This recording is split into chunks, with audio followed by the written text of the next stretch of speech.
আপনারা সবাই কেমন আছেন? আশা করছি ভালো আছেন। তো এখন ঘুমাবো, রাত একটার দিন তো আমাদের আর্জেন্টিনাদের খেলা। তো আপনারা সবাই দোয়া করবেন আমরা যেন আজকে জিতে যাই, কারণ এতগুলো ম্যাচ আমরা জিতছি। আজকে যদি ঠকে যাই তাহলে আমাদের কান্না ছাড়া মনে করেন কোনো উপায় নেই, খুবই খারাপ লাগবে না। তো আপনারা সবাই দোয়া করবেন যেন আমরা জিতে যাই। অবশ্য আমরা ফাইনালে উঠে ঠকে গেলেও কোনো সমস্যা নেই, কারণ আমরা ফাইনালে উঠতে পারছি। অন্য সব দলের মতো ফাইনালে না উঠতে পেরে বিদায় নিয়ে নেয়। তো আমরা জিতে গেছি।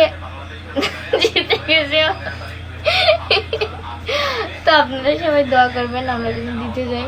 আমার কিন্তু খুবই ভয় লাগতেছে, কিন্তু আমি এমন একটা প্রাণী, মানে আমি এমন একটা মানুষ যে হাসি ছাড়া থাকতে পারি না। কিন্তু মনে মনে আমার খুবই ভয় লাগতেছে, বলার বাইরে। যদি আজকে ঠকে যায় তাহলে তো আমি শিওর কান্না করবানি, এর মধ্যে কোনো মিস নেই।